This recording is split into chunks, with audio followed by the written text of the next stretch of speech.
প্রথম যে দাগটা আছে সেটা হালকা বিপ বিপ বিপ বিপ করছে, অর্থাৎ এর হচ্ছে পাওয়ার মোটামুটি শেষ।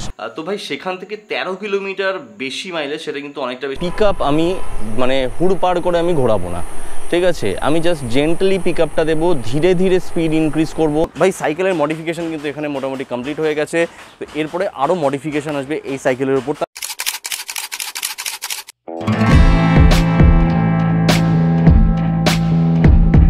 তো তোমরা যারা আমার কন্টিনিউ ভিডিও দেখো তারা জানো যে আমার এই ইলেকট্রিক সাইকেলে কিন্তু অলরেডি মডিফিকেশনের যে কাজ সেটা কিন্তু শুরু হয়ে গেছে। আমরা ধীরে ধীরে এই সাইকেলের মধ্যে মডিফিকেশন করছি, একবারে করতে পারছি না, তার কারণ হচ্ছে ভাই অত পয়সা নেই যে একবারে পুরো মডিফিকেশনটা করে নেব।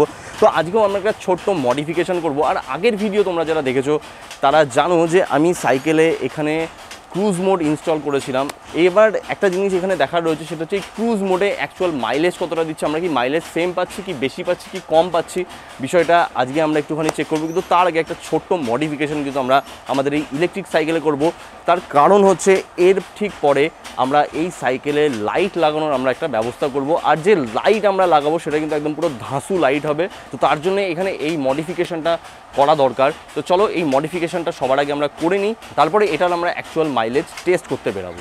তো এই যে প্রোডাক্টটা দেখতে পাচ্ছ এটা আজকে আমরা সাইকেলে ইনস্টল করবো। তো এর মধ্যে যেটা রয়েছে সেটা হচ্ছে বাইসাইকেল এক্সপেনশন র্যাক, বা বাইসাইকেল হ্যান্ডেল এক্সটেন্ড বারও তোমরা বলতে পারো। তো চলো দেখি এটার মধ্যে কীরকম রয়েছে। তবে এটা কিন্তু নর্মাল বারের থেকে অনেকটাই আলাদা। তো চলো দেখি। ওয়াও, তো এটা দেখো মেন ইউনিটটা কালোর মধ্যে একদম পুরো দারুণ সুন্দর একটা মানে ম্যাট টাইপের একটা ফিনিশ দিয়ে এসছে। আর এখানে একটা কোম্পানির নাম লেখা রয়েছে, সেটা হচ্ছে প্রোমোটেন কিছু একটা সামথিং লেখা রয়েছে, সেটা আমি উচ্চারণ করতে পারছি না, যাই হোক। তো এইটা হচ্ছে মেন ইউনিটটা, এটা ইনস্টল হবে। আর বাকি বক্সের মধ্যে কি কি আছে চলো দেখা যাক। তো এর মধ্যে দেখো এখানে একটা অ্যালেন কি দিয়েছে, বেশ কিছু এরকম বোল্ট রয়েছে। তাহলে চলো এটাকে সবার আগে ইনস্টল করে নিই। তো দেখো এই যে হ্যান্ডেল বার এক্সটেনশনটা সেটা আমরা এরকম জায়গাতে লাগাবো, অর্থাৎ এই যে নাটটা রয়েছে এর মধ্যে লাগাবো। কিন্তু সমস্যা হচ্ছে যে এই নাট দুটো কিন্তু ছোট, তো সুতরাং আমাদেরকে এখানে একটা এক্সট্রা নাট লাগাতে হবে একটু বড় করে, যে নাটটা কিন্তু আমাদের এর সাথেই প্রোভাইড করেছে। তো সবার আগে এই যে নাটটা রয়েছে এই নাটটা, এই দুটো নাটকে আমরা খুলে নেব এরকম করে। এটা একটা 4 নম্বর অ্যালেন কির সাহায্যে এটা কিন্তু খুলে যাবে ইজিলি।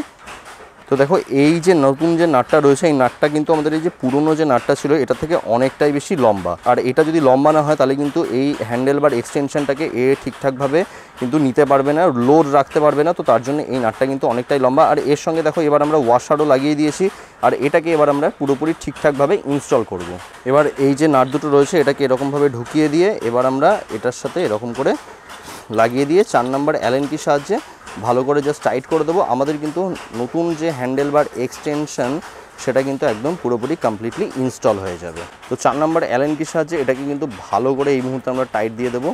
দুপাশেই আমরা একদম পুরোপুরি ইকুয়ালভাবে কিন্তু টাইট দিতে দিতে এগাবো, মানে এক পাশে আগে বেশি করে দেবো তারপরে কম করে দেবো এরকম করলে কিন্তু হবে না। আমরা দুপাশেই কিন্তু সমানভাবে প্রেশার দিয়ে দিয়ে আমরা এটাকে এরকম করে টাইট করে দেবো।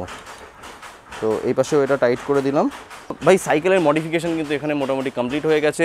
তো এরপরে আরও মডিফিকেশান আসবে এই সাইকেলের উপর। তাহলে এবার যে ক্রুজ মোডটা আমরা ইনস্টল করেছিলাম ওটার অ্যাকচুয়াল মাইলেজ কত দিচ্ছে তাহলে এবার চলো একটুখানি দেখা যাক। তো এখানে দেখো 746-এ এখানে কিন্তু আমরা আমাদের যে জার্নি সেটা শুরু করছি। আর ব্যাটারি কন্ডিশনও দেখিয়ে দিই, এখানে কিন্তু ব্যাটারি কন্ডিশন একদম পুরো ফুল রয়েছে, তো দেখতেই পাচ্ছ। তো 746 আর এপাশে কিন্তু ব্যাটারি কন্ডিশন ফুল। তো অল রাইট, আমাদের যে মাইলেজ টেস্টের ব্যাপারটা ছিল সেটা কিন্তু অলরেডি শুরু হয়ে গেছে। তো আমি এখানে বেশ কিছু জিনিস মেনটেন করব, যেমন আমাদের সাইকেলের যে স্পিড সেটা আমি রাখবো 15 থেকে 20-র মধ্যে।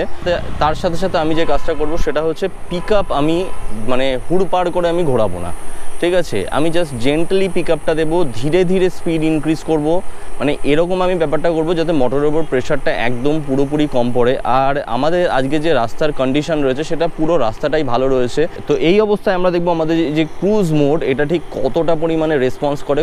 আর বলে রাখি বেসিক্যালি এটা কিন্তু একটা এক্সপেরিমেন্ট, ভাই হতেই পারে ফেল হতেই পারে নাও হতে পারে। আমি এই যে পুরো প্রসিডিওরটা পুরো ব্যাপারটা তোমাদেরকে আমি কিন্তু শেয়ার করছি। তাহলে এবার মাইলেজ কত দিচ্ছে সেটা এবার একটুখানি দেখে নেওয়া যাক। লেটুস গো। আর তোমরা যদি ভাবো ভাই এটা একটা এক্সপেরিমেন্ট ভিডিও হতে চলেছে, একটুখানি গুরুগম্ভীর হবে, একদমই নয়। এখানে বেশ মজা কিন্তু আমরা করবো, যেরকম ঠিক প্রত্যেকটা ব্লগে আমরা মজা করে থাকি ঠিক সেরকম মজা আমরা করবো। আর তার সাথে সাথে আমাদের একটা বেশ কাজ আছে। তো যারা শর্টসগুলো দেখো বা প্রত্যেকটা বড় ভিডিওগুলো ফলো করো তারা জানো যে একটা মানে মোটামুটি ধরো 5টা গাছের দায়িত্ব নেওয়া হয়েছিল। তো সেই গাছগুলোরও আজকে একটুখানি খোঁজখবর নিতে চলে যাচ্ছি। আর এই দেখো এখানে জলও আছে, আমি গাছের জলও একবারে দিয়ে দেবো। তো এইভাবে আমি বেরিয়ে পড়েছি, এই হিসাব করে বেরিয়ে পড়েছি, কারণ 5টা গাছের আমি দায়িত্ব নিয়েছি, সেটা হচ্ছে 1 বছরের জন্য। ভাই ওগুলোকে বড় করতেই হবে ভাই, ওগুলো আমার ছানাপোনা। আর ভাই এই হচ্ছে বিখ্যাত বীরনগরের রেলগেটের জ্যাম। ভাই এই জ্যামেই তো ব্যাটারি অর্ধেক খেয়ে ফেললো ভাই, আর বলি। তাও আমি যতটা সম্ভব বাঁচিয়ে যাওয়ার চেষ্টা করছি মোটরটাকে একদমই কাজ না করানোর। আর আশা করি রাস্তায় কোথাও জ্যাম ট্যাম হবে না। তো সামনে মনে হয় আরও 2টো রেলগেট আছে সম্ভবত, তো সেখানে এটা হতে পারে। কিন্তু এইখানকার যে জ্যামটা, এটা কিন্তু মানে বড় সড়ো রকমের হয়।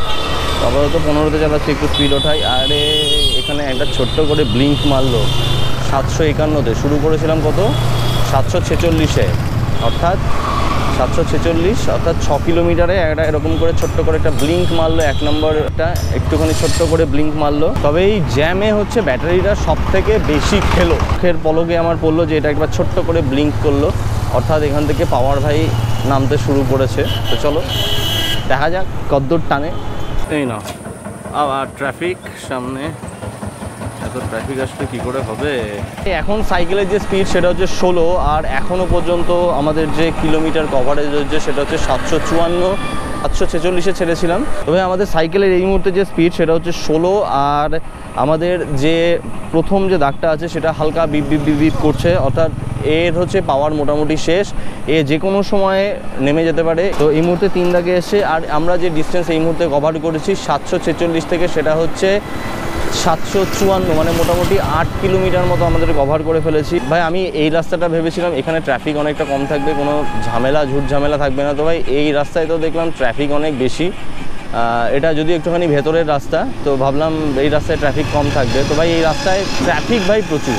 দেখো মাইলেজ বাড়ানোর ক্ষেত্রে আমি একটা জিনিস বুঝেছি, তোমাকে সবার প্রথমে এই যে মিটারটা রয়েছে এই মিটারটাকে কিন্তু বুঝতে হবে। এই মিটারের ব্যাপারটা যখনই তুমি বুঝতে পারবে, তোমার অটোমেটিকলি তোমার মাইলেজটা কিন্তু বেড়ে যাবে। তো অ্যাকচুয়ালি মিটারের যে প্রত্যেকটা দাগ আছে ভাই, মানে মোদ্দা কথায় প্রত্যেকটা দাগকে তোমার মানে একদম পুরোপুরি চুষে খেতে হবে, তো তাহলেই তুমি মাইলেজ কিন্তু অনেকটাই বেশি পাবে। তবে 757 থেকে আমাদের সেকেন্ড দাগ যেটা আছে সেটা কিন্তু শুরু হয়েছে। তো এখনও কত মাইলেজ, আর 1 কিলোমিটার হয়ে গেছে 757-এর পর থেকে। তো মোটামুটি ফার্স্ট যে দাগ সেটা হচ্ছে 13 কিলোমিটার মতো দিল। আর আপাতত আমরা মনে হয় রানাঘাটে এখন ঢুকতে চলেছি। বেশ ভালো কিন্তু ব্যাপারটা, ইমপ্রেসিভ, কি বলো। তো ভাই অলরেডি সন্ধ্যা নেমে গেছে, তো এই মুহূর্তে আর ভিডিও শ্যুট করেও কোনো লাভ নেই, কারণ কিছু দেখা যাবে না। তো ফাইনাল মাইলেজ কী হচ্ছে সেটা আমি অবশ্যই জানাচ্ছি, কিন্তু তার আগে লাস্ট এই মুহূর্তে একটা আপডেট দিয়ে দিই যে কত কিলোমিটার গেছে। তো এখন গেছে 759।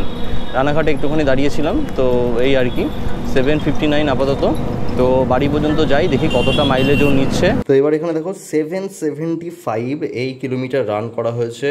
আর পাওয়ারের অবস্থা দেখাই, এই দেখো এখনও 3টে দাগ পাওয়ার আছে। এবার আমি এটাকে একদম পুরো এমটি অবস্থায় নিয়ে আসবো, আর এরপরে দেখবো যে এই মাইলেজটা কতটা ওঠে। এখনো পর্যন্ত আমার যেটা হিসাব হয়েছে সেটা হচ্ছে 29 কিলোমিটার মতো হয়েছে। তো আজকে হচ্ছে আমাদের মাইলেজ টেস্টের ডে 2, আর আগের দিন আমরা যেটা কভার করেছিলাম সেটা প্রায় 29 কিলোমিটার মতো একটা সিঙ্গেল চার্জে কভার করেছিলাম। চার্জ এখনও বাকি আছে। আমরা টোটাল চার্জ কত, মানে টোটাল এক চার্জে কতটা কিলোমিটার দিচ্ছে সেটা এই মুহূর্তে টেস্ট করছি। আর আমি ব্যাটারিটাকে পুরো একদম পুরো শেষ লেভেল পর্যন্ত আমি নিয়ে যাব। আমি দেখতে চাই যে কতটা মাইলেজ পুরোপুরি দিচ্ছে, তো সেটাই এখন দেবো। তাই চলো দেখা যাক, এবং বাকিটা আমি করি। এই মুহূর্তে প্রচণ্ড পরিমাণে রোদ, এই রোদের মধ্যে শ্যুট করছি। তো একদম পুরো টোটালটা কমপ্লিট করে আমি তোমাদেরকে দেখাচ্ছি। তো ফাইনালি যে মাইলেজটা এই মুহূর্তে দেখাচ্ছে সেটা হচ্ছে 783। আর পাওয়ার যদি আমি দেখি, তো দেখো এখানে এখনও পর্যন্ত এখানে 2টো দাগ দেখাচ্ছে। অ্যাকচুয়ালি এখানে 2টো দাগ হবে না, এখানে যেটা হবে সেখানে এই লাল দাগটাই চলে আসবে, কারণ সাইকেল যখনই চলতে শুরু করবে তো তখনই এই দাগটা কমে গিয়ে এই লাল দাগে চলে আসবে। তো মোট আমাদের এবার তাহলে হিসাব হচ্ছে 746 থেকে 783। তো দেখো ব্যাটারিকে কমপ্লিটলি ড্রেন করিনি আমি। তো ব্যাটারি যদি কমপ্লিটলি ড্রেন করতাম তাহলে সেক্ষেত্রে হয়তো আরও 3 কিলোমিটার হয়তো মাইলেজ বেশি পেতাম। আর যেখান থেকে আমি শ্যুট শুরু করেছি সেই জায়গাটা আমার বাড়ি থেকেও প্রায় 3 কিলোমিটার দূরে, মানে টোটাল তুমি 6 কিলোমিটার আরও এক্সট্রা ধরে রাখো।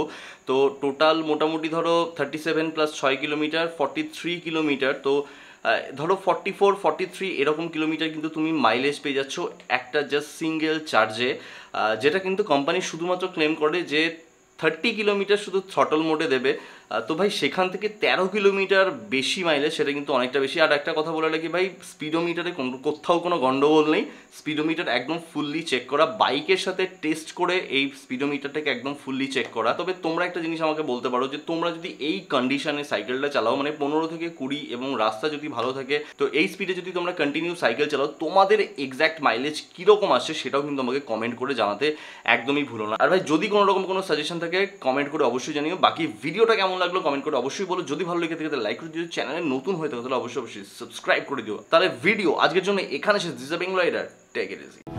মাঝে মাঝে তবু দেখা পা